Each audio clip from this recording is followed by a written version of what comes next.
A las 8:14 era un día soleado, a las 8:15 era un infierno, describió Kathleen Sullivan, directora de Hibatsa Stories, sobre los estragos causados por las bombas nucleares de Hiroshima y Nagasaki. Se trató de una semana especialmente trágica para Japón, ya que el primer devastador proyectil fue soltado el lunes 6 de agosto de 1945 y el segundo ese mismo jueves.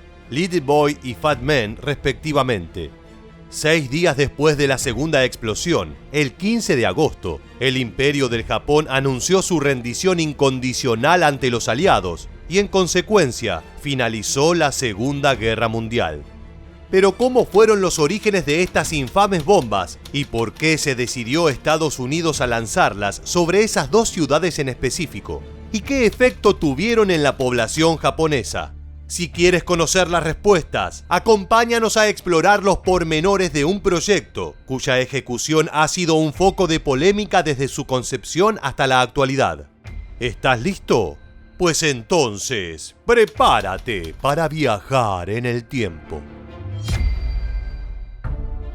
Aunque las bombas cayeron en agosto de 1945, el deseo de los aliados de crear este tipo de superarma comenzó a plasmarse entre 1939 y 1940, y realmente fue con la intención de anticiparse al desarrollo armamentístico nuclear que ya se estaba llevando a cabo en la Alemania nazi. El propio Albert Einstein, junto con otros prestigiosos científicos de la época, advirtió que esto estaba sucediendo y solicitaron por carta al presidente estadounidense Franklin D. Roosevelt que tomara medidas al respecto. De inmediato, con Estados Unidos al frente, las investigaciones relacionadas a las reacciones nucleares se aceleraron tanto en este país como en Gran Bretaña y Canadá. El Proyecto Manhattan, iniciado concretamente en Estados Unidos en el año 1942, sería la denominación que terminaría por englobar todas las investigaciones y desarrollos relacionados dentro del bando aliado. Esta iniciativa, que acabaría por diseñar dos tipos distintos de bombas atómicas, fue de menos a más. El proyecto empezó de forma modesta y fue evolucionando progresivamente hasta tener arriba de 130.000 empleados y un presupuesto superior a los $2.000 millones. Curiosamente, más del 90% de ese dinero fue destinado a la construcción de fábricas y a la producción de materiales fisibles, y menos del 10% fue aplicado al desarrollo y producción de armas. Una de las preguntas más frecuentes al hablar del Proyecto Manhattan es ¿por qué se lo llamó así? Y la respuesta es más simple de lo que parece.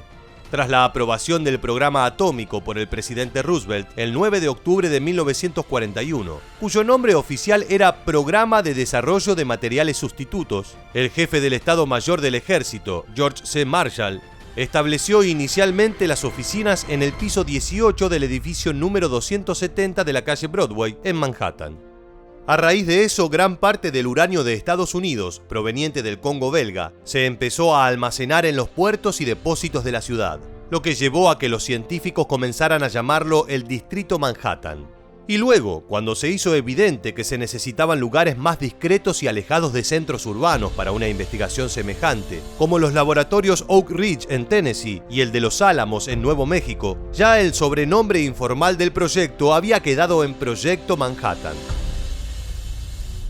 El proyecto consistió en el diseño de dos tipos de bombas atómicas, una de fisión de tipo balístico con plutonio, denominada Thin Man, que luego derivó en una versión más simple llamada Little Boy, y otra arma nuclear de implosión de mayor complejidad, que precisaba de una combinación tanto de plutonio como de uranio.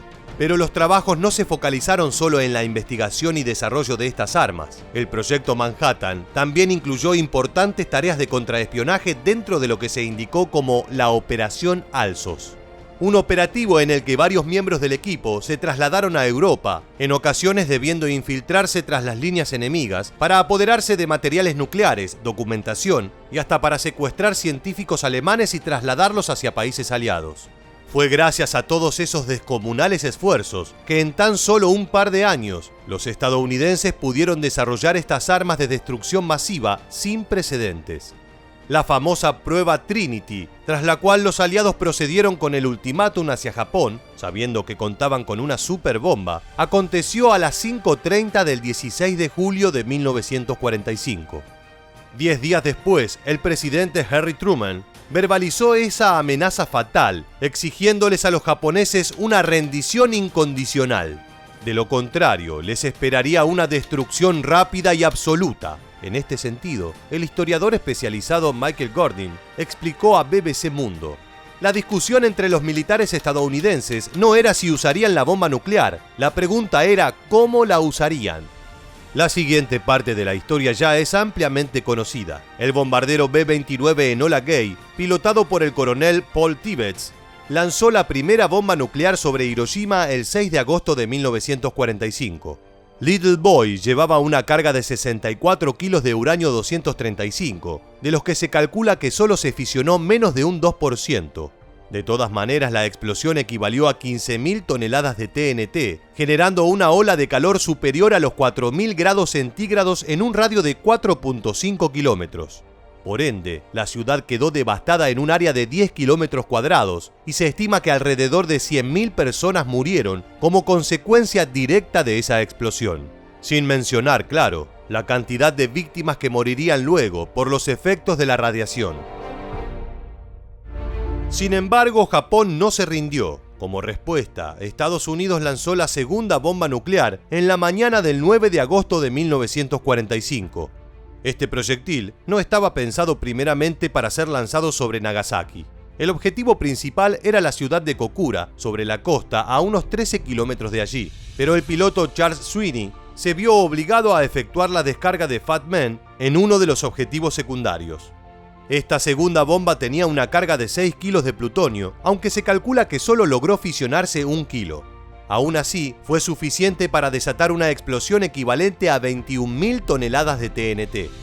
En comparación, esta detonación fue más fuerte que su antecesora. No obstante, el terreno montañoso de Nagasaki limitó el área de destrucción y la cantidad de muertes de ese día, que se estima fue de entre 28.000 y 49.000 personas. El lugar se convirtió en un mar de fuego. Era el infierno, dijo a la BBC Sumiteru Taniguchi, sobreviviente de la explosión. Y añadió: había cuerpos quemados, voces pidiendo ayuda desde edificios derrumbados, personas a quienes se les caían las entrañas.